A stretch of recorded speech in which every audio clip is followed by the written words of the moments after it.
Hey guys, আসসালামু আলাইকুম। চলে আসলাম নাজমা ব্লগিং চ্যানেল থেকে নতুন আরেকটা ভিডিও নিয়ে। সেটা হলো, দেখো আমি যে কয়েকদিন আগে আমরুল গাছ লাগাইছি, মাশাল্লাহ মাশাল্লাহ কীভাবে আমরুল ধরছে দেখো। কেউ অনেকে বলে পানি ফল, আমরা বলি আমরুল। এই দেখো কিভাবে ধরছে, মাশাল্লাহ মাশাল্লাহ। দেখো ছাদের গাছে যদি এইভাবে ফল ধরে, ইনশাল্লাহ প্রত্যেকটা গাছে আমার এত ফল দেয়। দেখো কিভাবে। কামরাঙ্গা গাছে তো দেখাইলাম কত ফল ধরছিল, তারপর ডালিম গাছে, ডালিমগুলো এখন পাড়ার জন্য আসছি, তো এই জন্য আমরুল ধরছে একটু দেখাই দিলাম কি সুন্দরভাবে ধরছে দেখো। তো ডালিমগুলো অনেক বড় বড় হয়ে গেছে। আমি আবার এই ঈদের মধ্যে দেশে চলে যাব, তো ডালিমগুলো আমি ছিঁড়া দেখো কত বড় বড় হয়েছে, মাশাআল্লাহ। দেখো কি বড় বড় হয়ে গেছে, একদম বাজারের ডালিমের মতন। তো ডালিমগুলো পাড়ার জন্য আমি আজকে আসলাম। সবগুলো পাকছে কিনা আমি জানি না,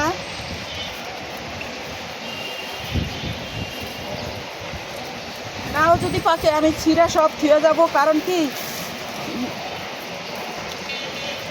কারণ কি জানো, আমার আম গাছে কত বড় বড় আম হয়েছিল, তোমাদেরকে দেখাইতে পারি নাই, ভিডিও দিতে পারি নাই, আমি ব্যস্ত ছিলাম। এত বড় বড় আম হয়েছে জানো না। এই আমগুলোর কি করছে জানো, সব আম চড়ে নিয়ে গেছে, সব। কে নিয়ে গেছে আমি কোনো জানিও না। এই দুটা বেশি ছোট, এই দুটা থাকুক।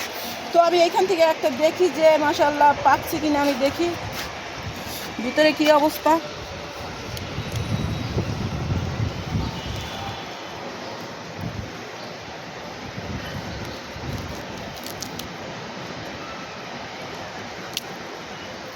মাশাআল্লাহ মাশাআল্লাহ, দেখছো যা লাল হয়েছে চলবো, এটা মনে করো আর পাকার দরকার নাই, কারণ আমি দেশে ঈদের ছুটিতে দেশে যাব এবার। তো গ্রামে গেলে ওইখানে ওই ভিডিওগুলো তোমাদের সাথে শেয়ার করব। তো আমি যদি থুয়ে যাই তাহলে সব চড়ে নিয়ে যাবে, আবার কি দরকার আছে, এত কষ্ট করছি, নিজেরটা নিজেই খাইয়া যাই, যেরকম হয়েছে চলবে।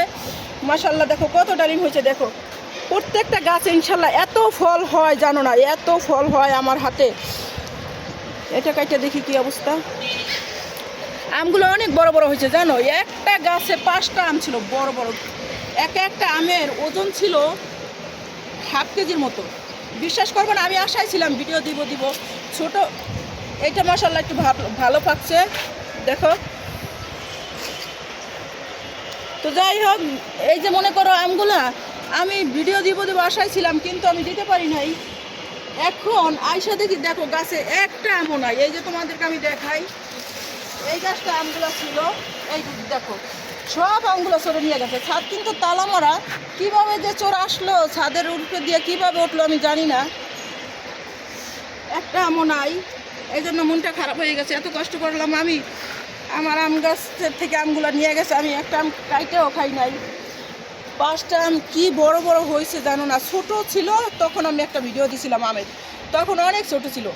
আর মাশাআল্লাহ মাঝখানে অনেক বড় হয়েছিল আমগুলা, সেই আমগুলো নিয়ে গেছে। কেমন লাগে বলো। এই জন্য ডালি মাছকে জিত করে সব ছিঁড়ে লাইছি, কিচ্ছু রাখবো না, সব খেয়ে ফেলাবো, বুঝছো না।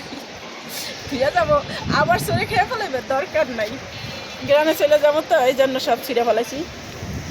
তো যাই হোক ইনশাল্লাহ আলহামদুলিল্লাহ অনেক ভালো ফলই খাইলাম। আমরুল তো দেখাইলাম কীভাবে ধরছে, ডালিম এইভাবে ধরছে। সবেদা তো কয়েকদিন আগে তোমাদেরকে দেখাইলাম, সবেদাও গাছ থেকে পাকা সবেদা নিয়ে খাই, এই গাছটা থেকে পাকা সবেদা নিয়ে তো দেখাইলাম। এই সবেদাগুলো এত মিষ্টি, কতগুলো সবেদা পারছি, তাও গাছ পাকা একদম। আবার ডালিম তো মাশাল্লাহ পাকাই বলা যায়, দেখো একবারে খারাপ না, মাশাল্লাহ। আর কামরাঙ্গা যা মিষ্টি হয়েছে, কামরাঙ্গা তো যেমন নিজেরা খাইছি এমন মাইসে দিছি, বারাকিয়া করে দিছি। আলহামদুলিল্লাহ, আমি আল্লাহর কাছে অনেক খুশি, অনেক শুকরিয়া জানাই আলহামদুলিল্লাহ। প্রত্যেকটা গাছের ফল ইনশাল্লাহ অনেক ভালো। আর এই গাছটা যে দেখো, এই যে দেখো সবাই ছোট ছোট পেয়ারা আসতেছে, এই যে দেখো। এই গাছটার যখন আনছিলাম একটা মাত্র পেয়ারা ধরছে, একটা পেয়ারা এত বড় হয়েছে, এত বড় হয়েছে, একটা মাত্র পেয়ারা ধরছিল, সেটা এত বড় হয়েছে। পেয়ারাটা আমি নিজে খাই নাই, বাচ্চাদেরকে খাইতে দিই নাই, নিয়ে একদম গাছের থেকে যখন পাকার পরে নিয়ে তোমাদের ভাইয়ার হাতে দিছি। আল্লাহ, উনি খাইয়া এত খুশি হয়েছে, বলে কি ছাদের গাছের পেয়ারা এত মিষ্টি, লাল পেয়ারা কি মিষ্টি, অরিজিনাল গাছের পেয়ারা যেভাবে মিষ্টি হয় ঠিক সেইভাবে মিষ্টি হয়েছে। তোমাদের ভাইয়া বলে কি এটা ছাদের গাছের, আমি বিশ্বাসই করি না। তারপরে আমি গাছ দেখাইছি, দেখে যাও। এই যে শীর্ষিস কোন জায়গা থেকে, এই যে দেখো বোটটা এখনো আছে, এই যে এইখানে, এই যে শীর্ষি এইটাও নিয়ে তারে দেখাইছি, বলছি এই দেখো এইখান থেকে ছিঁড়ে নিয়ে গেছি। পরে বিশ্বাস করছে, কয় আল্লাহ এত মিষ্টি কীভাবে হয়, তা পেয়ারা গাছ তো আরও আনা দরকার, এটা বলছে। এই দেখো এখন আবার ধরতেছে ছোটো ছোটো, এই যে মাশাআল্লাহ অনেকই ধরছে, এই দেখো এইও ধরছে, এই যে দেখছো অনেকই ধরছে। এগুলো আবার বড় হইলে ইনশাল্লাহ তোমার ভাইয়াকে তো দিবই, আমরাও খাবো। তো বেশি খুশি হয় তোমার ভাইয়া এই ছাদের গাছের ফল যদি তারা নিয়ে হাতে দেওয়া যায়, সে অনেক খুশি হয়। যার জন্য ওই যে বললাম কথায় কথা চলে আসে, গ্রামে কোটি টাকার বাড়ি করছে শুধু সে এই গ্রামের গাছপালা, মানে এই যে মাছ, পুষ্কুনির মাছ, তারপরে মানে গ্রামের দৃশ্য তার কাছে অনেক ভালো লাগে। মানে সে ওইরকম মানে পছন্দ করে সব কিছু।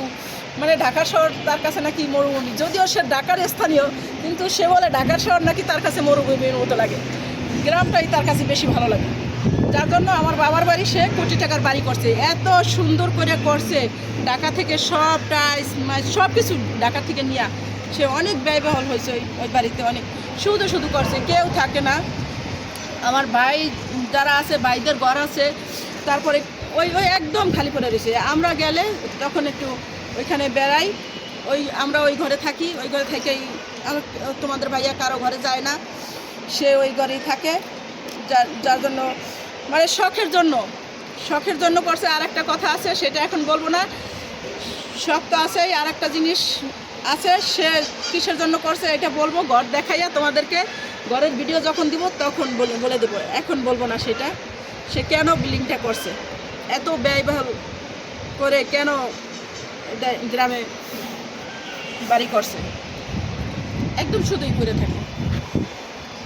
তো যাই হোক, অনেক কথা বলে ফেললাম। সবাই ভালো থাকো, সুস্থ থাকো, আর নাজমা ব্লগিং চ্যানেলে সাবস্ক্রাইব করে দিও, লাইক কমেন্ট শেয়ার করো, আর আমার জন্য দোয়া করো, আমিও তোমাদের জন্য দোয়া করি।